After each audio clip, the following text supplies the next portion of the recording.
ultimately you're talking to the converted because these are people who are already following you. But equally, you've got to make sure that the algorithm sort of does you a favor and puts it in front of them, which often isn't the case with all the other content out there. It can very quickly become out of date. So within 24 hours, you're not going to be, it's not going to be appearing to people.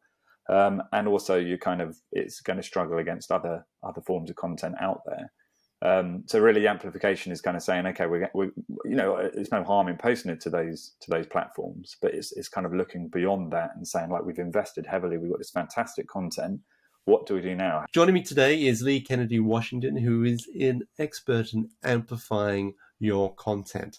Now, you might not have heard of the word amplifying. You might not sure how it refers to in video content, but in today's episode that we're going to find out. We're going to do a bit of a deep dive into how you can get your video content seen by your intended audience. Welcome to the show, Lee.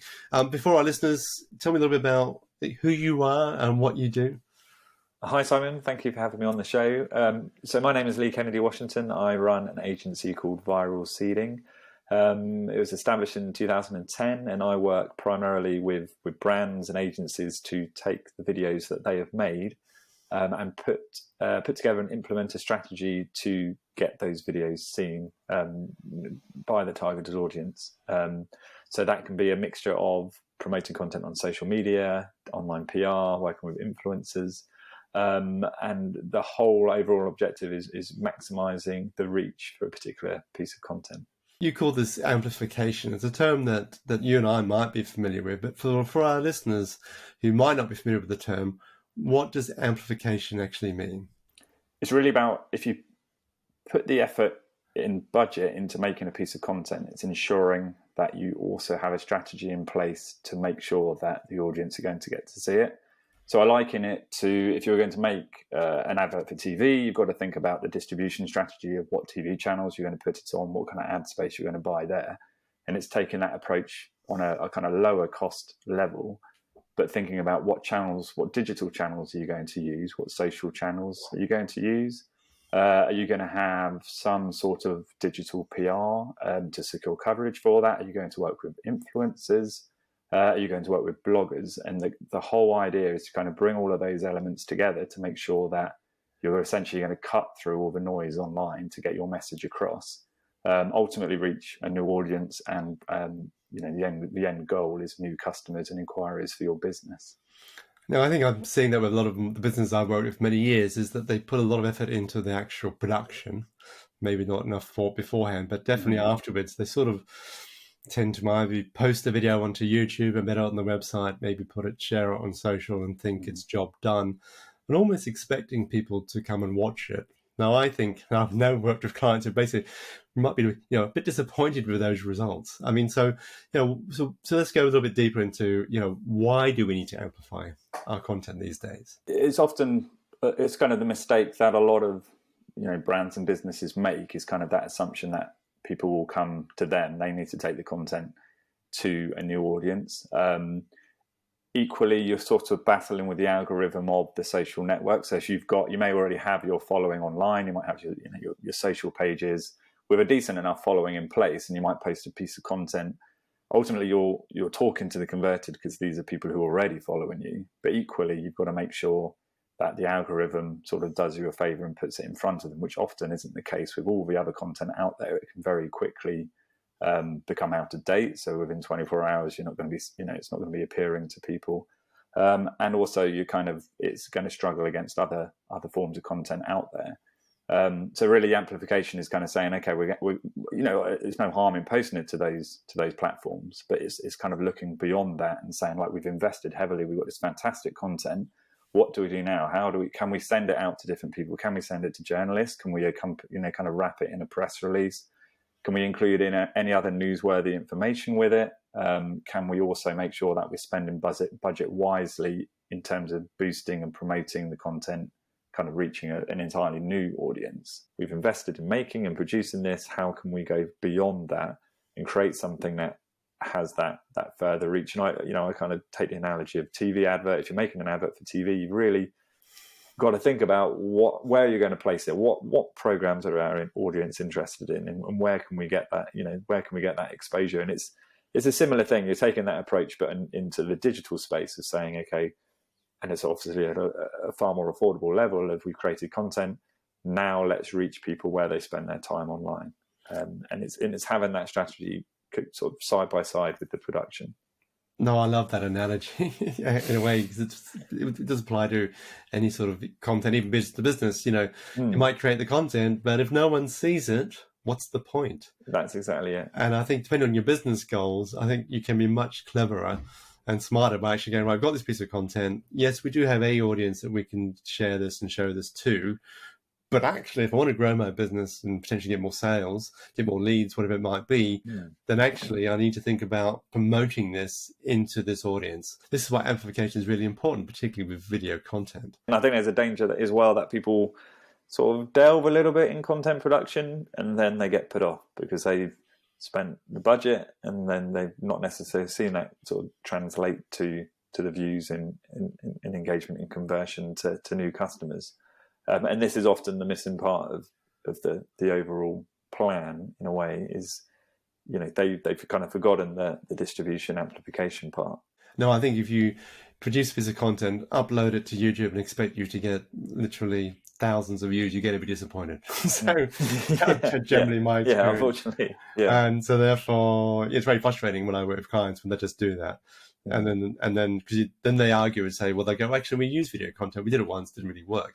That's because you've sort of, you've got the cart, but you need the horse, right? Yeah, So I do really believe that amplification should be part of any budget these days.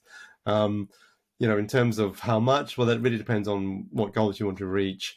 I would argue that any production budget, because rather than just put all your money into production, into making a video, you should actually set aside some for at least the amplification, at least get it boosted to start with, and then think about what the long-term goals are. So, a lot of people might think, oh, I don't have the money, right? So does it cost a lot of money to amplify content? No, not necessarily. I think it's scalable as well, which is good. I mean, typically, we recommend an investment around sort of 2 to 3K, but then it's possible to still do things below that, depending on the content and the audience. But the important thing is better to do some than none at all. And there's also scope to kind of revisit content and further amplify. So if there's additional budget at a later stage, or you're kind of dividing up next year's budget, you can kind of say, okay, well, let's look with what content we've got already. And in addition to making new content, we can perhaps sort of amplify across the range of videos that we have. I think you can be clever, and I don't think it necessarily costs huge amounts to actually reach your audience. And it doesn't have to be like, oh, I've got this big campaign, I want to reach everyone. So it's not broadcast per se, but this is where it comes part of the pre-planning, the strategy in the first place, is who you want to reach. Where are these people, right? Yeah. And then you can actually target your piece of content to them, correct?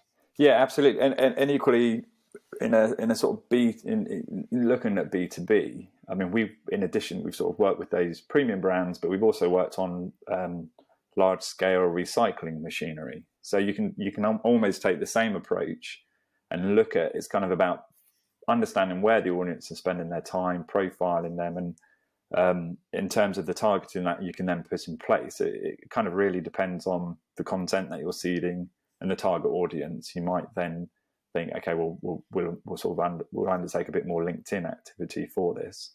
And in that sense, really, whatever content you have, you can kind of adapt the approach to kind of take the budget and kind of think about, okay, who can we reach with this? Who is the target audience? And kind of make sure that everything is in place for that.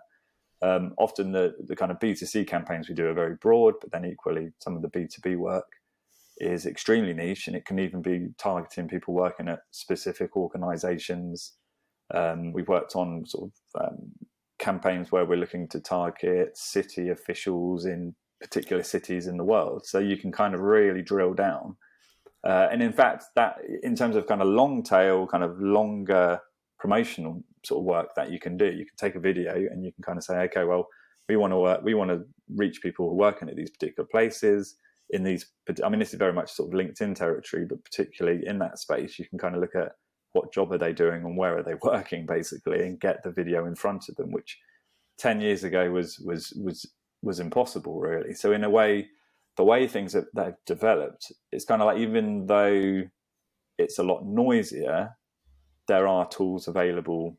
And obviously this is the intention of all the social platforms anyway, but the tools there in terms of putting a bit of budget behind content mean that you can actually really reach people in a meaningful way, and get them to kind of understand and learn more about what you're offering. So what I'm hearing is the more targeted you can be, actually, the better, and maybe a little bit easier, and presumably it's a bit more cost effective as well if you know exactly who your audience is, where they are, rather than to do a really large, broad outreach. But it really comes down to what's your intended goal with any content you create. Yeah. And I said, the more you can target your audience and the more idea you have what results you want, then the easier, in a way, the campaign would be easier to create. Yeah, I think, and I expect it's the same when you're producing the video. So the kind of, the approach and the advice I give is start with the audience, start with who you're looking to reach, who is your ideal customer, what kind of content are they going to respond to, or what kind of problem are you going to solve, sort of telling your story and kind of really producing something that is going to resonate with them. Because obviously the big challenge, even if you're putting budget behind things, is you still need to have the content there to grab their attention in the first few seconds. Because again, it's kind of, if you're scrolling through a news feed, you really got to have that first 5 seconds of impact to get someone to sort of dwell with what you're doing. So in a similar way to how you sort of craft the content around the audience, you've got to craft the strategy of how you're going to reach them as well. So it all starts with your target customer, and what do you want them to take away as well. So what's the takeaway message from when you want to watch the video, and what action do you want them to take next? Whether you want them to click through to a website, or to sign up to a newsletter, or even just some campaigns are just about sharing the content itself. So you're looking to kind of boost that spread from people viewing it and then being like, this is so sort of impactful or so useful or important that I want to share it with my peers, which ultimately is the goal of viral marketing. Yes, which has been, let's touch on that while we're here. Is it possible to make a video go viral? Now, you might laugh at that, but I have had those questions before from a potential client who basically said, I want to make a video and I want it to go viral. Can you make that happen? People saying I want a viral is kind of something that people probably need to move away from. It's kind of thinking more, it's almost like viral marketing has probably moved on a little bit more into your kind of broader content marketing.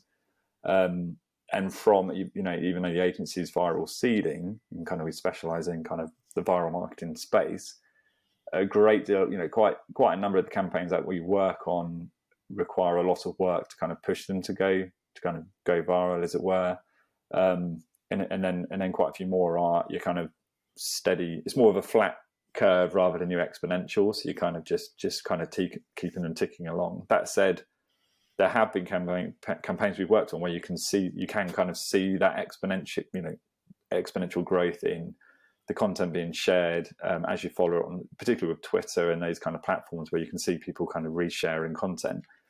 But I would say it is one of those kind of content versus amplification things. In all the cases where it has gone viral, I would say the video has been a big part of that. So it's kind of one of those, it's almost like a talent nurture thing. It's like you have to have something that's got inherent shareability, but then with the strategy on top, that's what will kind of make it go viral. I still think, and with the videos that we've worked on that have gone viral, had they just uploaded it and just been like, oh, great, it's strong enough, we've got Lewis Hamilton in it, let's just stick it up on YouTube, it would have still done very well, and it would have been shared. But I think by going to those news outlets and getting that kind of contacting and getting the coverage, that obviously speeds up and spreads that kind of sharing. And in short, I don't think we can't make any video go viral. And even the biggest brands, they don't always go viral, and it's something that is fairly elusive, I suppose. So it's kind of reframing it and thinking about, I want to make content that gets seen by the intended audience. And if I'm making content, it's how is that, how can we maximize that reach? Let's talk about duration. for an ad particularly. Now, every Yeah. platform, I guess, varies, and that's put aside YouTube at the moment because you can have longer form content. But, if you're looking at the others, Facebook, Twitter, Reels, Instagram, TikTok, I guess they'll have different formats and lengths. But, even that, I mean, I had one client who wanted me to produce like 7-second and 15-second versions of a particular video that we originally shot for them. I mean, is that where we are now? Where you're going to is shorter really that much better? Or can you have, because 30 seconds, or can you have longer? Ultimately, it's a balancing act between the length of the video and holding someone's attention, and also getting your message across. I think, it's a big challenge to kind of for an relatively unknown business to just kind of hook someone in and talk about what they do in that 7-second period. It's kind of you see the kind of non-skippable ads on YouTube, but they're also working on a basis that you're familiar with the brand already. So I get ads all the time for kind of web development platforms, that kind of thing. But you're familiar with what they do, so they can kind of hit you with a 5-second ad, because it's about that kind of repetition to get that kind of get that brand awareness, and it's kind of taken a longer period of time to get that result of you acting on it. I think for a small business, and also we're thinking as well in terms of content marketing as well. So it's not necessarily, it sits somewhere. It's not quite an ad even. It's kind of sitting more in a piece of, you kind of, the idea is to create content that is going to engage people for a period of time. And by all means, you're going to boost it, and you might have small edits and things like that to kind of get people's attention. But really, I think there is still space for someone to watch a minute or two of a video, particularly in the B2B space. So again, it's tricky. It's about testing different things. I would argue, a 7-second video is going to be really difficult. Perhaps as a kind of a remarketing effort, like if you're targeting people who've already been to your website, you might kind of just be like, it's another little kind of thing of like, we're still here, just keeping that kind of refreshed and making sure they're still aware of what you offer. But I think for that initial point of contact of, you haven't heard of us, but we've got something that we think you're going to be interested in, you probably need a little bit longer to tell that story. I mean, I know with Facebook particularly, you can you can sort of do a percentage of views. So you can run different campaigns on Facebook. So for example, you could do video views, which gets the views up. It's the targeting the views. And then you could say, like, if someone watches 20% of this video, you can then remarket to them a longer film. So you could do a shorter one, 30 seconds maybe. If they watch 15 seconds, 20 seconds of that, you think, then maybe there's some interest here. So then you can then put like a minute film. And again, if they get to watch, maybe they can watch 50% of the video this time. You think that's signaling an interest potentially in your product or service. And then you can serve them a longer video. Yeah. So I think you can be very clever and thinking about this, not rather just making a piece of content, putting some money behind, and then yes, you might get some more views and stuff, but will it actually work for your business? If you have a strategy behind it, a bit of a campaign to lead your customer down to a journey, if one of your goals is actually to buy from you and never heard from you, then potentially this is a good way of doing it, sort of drip feeding it in a way. Rather than just coming out in front of them and just saying, "Hi, it's me, buy my product," right? Ultimately, it's about building trust, and again, you might have it could be a case of, if you have a longer video, it's kind of how you can break that down into bite-sized chunks that can then be served almost as a journey of, they see, might watch the first part of it, and then the other part comes. It's kind of like you say, you can kind of drip feed content to kind of maintain that, and again, that's where video testimonials are also quite good. So if you have some of those, or you can have those produced, you can kind of bring those in. So it's kind of it's like you say, it's thinking strategically about what you're making, and there's also obviously a place for video on the business's own website. So there you might have your full length piece of content, because obviously you own that space and people have arrived there and they're on your site, and you can kind of maintain their attention for longer to kind of tell your story. And that's where you might have all of those elements come together. And that might be the first initial piece of video content they produce.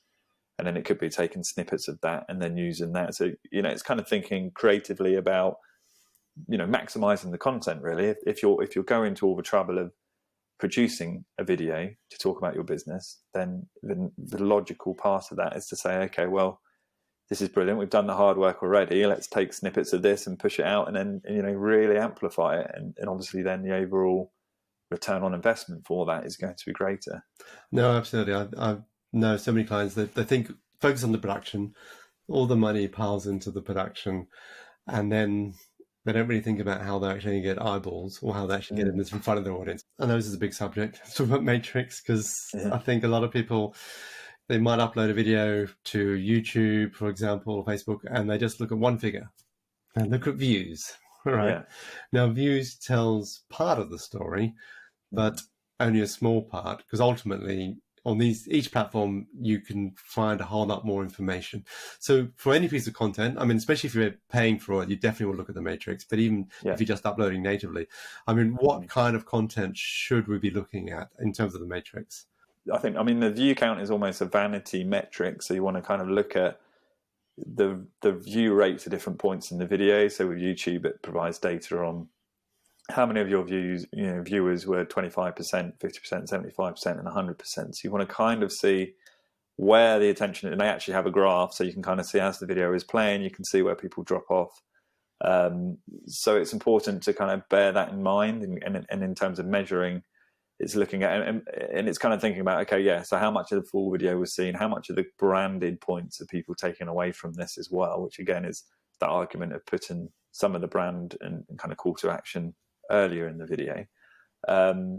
Equally, I think with some of the other platforms where they're counting sort of a 2-second view or what have you, it's kind of looking there at how much attention you've retained. So you might have 100,000 2-second views, but actually 20,000 people watched past the first 5 seconds or 10. You know what I mean? So you can kind of see how many, what is our return here in terms of the attention that we've kind of retained. Well, I assume the longer the attention, the better. I mean, because that's remember. That's the challenge. Yeah. Let's remind ourselves that, most platforms count 3 seconds as a view, except for YouTube, which is 30 seconds.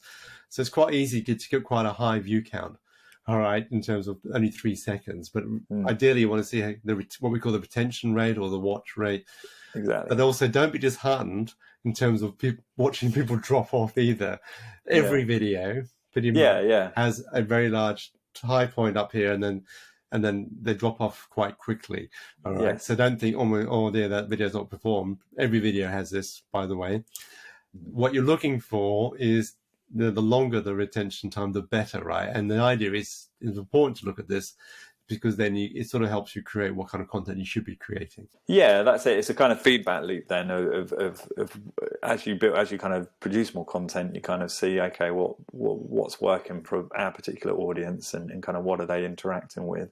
I think it's also important to think about click through. So if you have got that call to action, it's kind of how much traffic have we actually sent to a website or newsletter sign up. So it's kind of thinking, it's kind of almost stepping back a little bit further and saying, okay, the video has worked, but have we seen the traffic to our site? Have we seen that increase in potential customers? Which obviously in the B2B space, you want to create leads, you want to kind of drive that kind of funnel of sales down the line, as well as the brand awareness you get from the video campaign.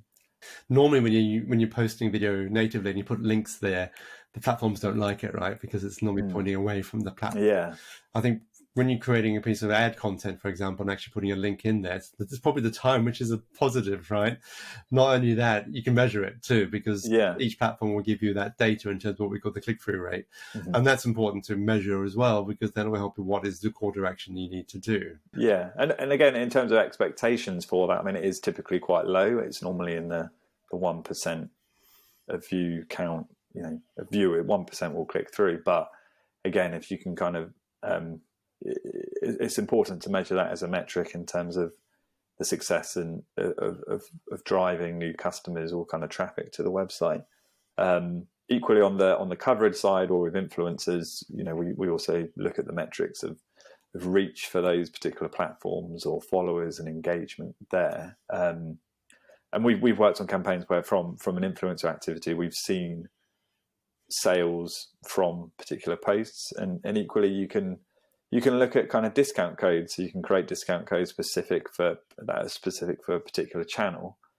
So you can measure in that sense. So you can kind of see, okay, how if we work with an influencer and they shared this particular discount code, how many of those were redeemed to kind of actually contribute to sales. So you can kind of see that return. But I think video is very much about a brand. It's very much about brand awareness, and it's very much about introducing your business to new customers. So I think anything, and like you say, the platforms themselves provide a lot of data. Then when you're sort of promoting content with them, you can see, and you can break it down. You can also see what particular demographics or interest groups you're seeing the best retention. So you can almost focus in on those as well in terms of A/B testing and deciding, okay, where is our focus for a particular campaign. So I guess, just to circle back a little bit. So yeah, you should look at views, you should look at retention rate, but I assume that most of the platforms will also give you demographics in terms of location, age as well. So you can then see whether you're actually reaching your target audience or not. Yeah, exactly. And if you have a particular goal in mind, you can look at what particular targeting is delivering that, which again feeds into if you're doing more activity and more amplification. So again, you've got that kind of feedback loop of learning as the campaign is running, and then focus in on what area works best for driving the end goal, basically. So I think ultimately is, again, I use this word, it's almost developing a habit of actually creating content and then amplifying it and then measuring the results and then rinse and repeat, basically, because just doing this once, all right, on a short term, you probably might not get the results that you're expecting. Yeah. So I think with any, I know this with advertising, it's not a short term. You can have a short term gain, I suppose, depending on what you're trying to do. But ultimately, if you're new to this, the platform actually has to learn about what your content is and the audience is. It's a long term game, right? So it is about thinking about putting some money behind it, not just for a couple of weeks, but you're looking for months. And ideally, it becomes a monthly routine where you have some content which you can share and amplify over time, which will generally, it all should be part of your marketing and sales process and, in the way you're doing this, because this will help you grow your business, right? Because I believe consistent video content is really key to any business. And you've got to work out, how you can actually shortcut this in a way, and that is by amplifying it. Yeah, is actually putting some money behind it to reach the audience. Otherwise, it's a long-term game if you just posting it and sort of hoping that it will work. Yes, that does work. You've got to do both. I think that's exactly it. I think it's kind of thinking beyond. I think it is beyond just make a video, put it up, and that's it. It's kind of thinking like what strategy have we got in place. At what point, can we be making regular content? Which would be, clients would be thinking about a quarterly release of a video, and it's kind of like what do we want to communicate at each point, and it's kind of really having that overall plan then, which you can kind of keep running throughout the year, and then learn and like you say, it's kind of where is our content working best, and kind of where we can sort of amplify things in the future. What are the main platforms that you think are the best place to start, or which actually you see working the best? Yeah, I think, we still do a lot of work with YouTube. I think it's obviously a video first platform. It's a search engine in terms of the content that's on there. It's plugged into Google, so you have the kind of data there, and it's interesting that you can target by search terms as well. So if you're a bike company, you can make a video about your bike shop, and you can target that to people within a certain sort of distance from where you're selling bikes, and you can kind of really focus on people who may have previously been searching for that. So they're kind of doing their initial research, and you can target them that way via YouTube. So it's still a kind of highly effective platform, I think. And also the way they count views is you only pay for the 30 seconds and above, whereas some of the others are a little bit like, to me, counting a view as a 2 second half of the video off of the screen, to me isn't really a view. And I think it's important, the way that YouTube does it is actually making sure that when a view counts, it is a kind of more of an engaged view. And they also have the 5 second skippability for the in-stream ads, which means that if someone isn't interested in what you're offering, they will skip, and ultimately that saves you budget. So it's about, kind of maximizing your spend and making sure you're reaching people who are going to engage with it. Is Facebook still a thing in a way? Because, you heard all this thing about Apple over the last year or so. Would you still recommend putting some money behind content on Facebook? Yeah, we still recommend almost testing each of the platforms with your particular video. It depends on the audience that you're trying to reach as well, and kind of the objectives for that. So obviously with B2B, LinkedIn is quite a nice space to go for, just because of the way you can target specific organizations and job titles, and you can really be granular with who you're reaching there, and ultimately it's about reaching decision makers. Whereas Facebook is obviously a bit more of a sort of B2C kind of space, and you're obviously into people's news feeds there, so it's a different kind of way of advertising and spreading your video. But that said, with Facebook you do see good engagement. So whereas with YouTube, very rarely will you get comments on the video or new subscribers or kind of people organically sharing it, just because of the way, because it is appearing as an in-stream, and it's kind of there, and then it's sort of before another piece of content on YouTube that they'll be watching.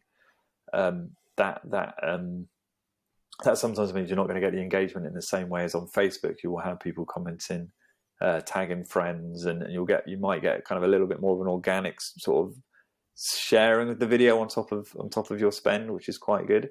And the same with Twitter. You'll see people organically retweeting the video, having discovered it through the advertising, but then they're sharing it with their followers. So it's good to test. I mean, my advice is always, let's sort of test across all of the different platforms and see where we can get some traction. And then usually we focus in on the best performing then. So we kind of then scale up the one that's delivering on what we need.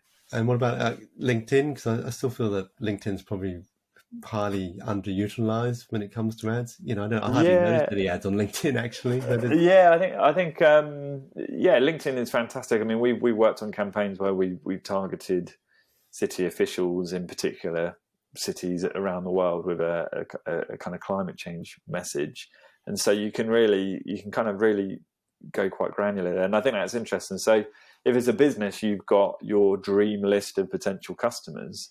You can produce your content, and you can, providing they've got a LinkedIn presence, you can target people who work for those organizations and in a particular job role. So you might be looking at someone who's in charge of purchasing at this company, and you can get your content in front of them, which it comes at a price because it's the most expensive of the platforms to show your video on. But ultimately that level of targeting has its advantages. Well, I think it's all about your results, and if you can actually target that particular person, exactly. I mean, then I would say that the cost is definitely worth it. But yeah, that's it. And I think with B2B, it's obviously a sale in a B2B space is obviously of a larger value. So if you can kind of get those inquiries and that interest, the return on the overall campaign is going to be improved. Can I mention TikTok? Yes, yeah. So that's kind of the new one on the block. It's an interesting one. We were sort of just starting to do some content there. It's very important to think in terms of what works on TikTok in terms of very short, concise videos. It's also think about the audience. I think TikTok has obviously the youngest audience of all the platforms. So if you have something that you're looking to reach in that space, I think half our audience is under 29. But it's extremely sticky content on there. It's an entertainment platform. I think there's 17 million daily users in the UK, and I think it's about an hour on average a day on it. So you've got a very, very important kind of platform here that is impossible to ignore within the mix of what's at your kind of disposal in terms of how we're going to amplify a particular video. But it's worth thinking in terms of not all content is going to work on TikTok. So it's it's kind of like, what kind of content are you going to make to work there? And I think some of the stats are quite, in terms of my experience of brands that are using it, they're seeing lots of views, but not much traction in terms of click-through or sales. So yeah, it just depends. It's kind of approached with a kind of sense of, very, very large numbers, but it's kind of making sure that you're also seeing the results there. Leo, we can talk for hours on this, and I know we haven't really gone deep into the platforms. We've only just scratched the surface. And maybe I need to bring you back and we can talk specifically about certain platforms in terms of actually how to make them work from an amplification point of view. Yeah, I'd like to say thank you very much for having me on the show. So thanks for watching. Don't forget to like and subscribe. And here are a couple of other episodes you may be interested in watching as well.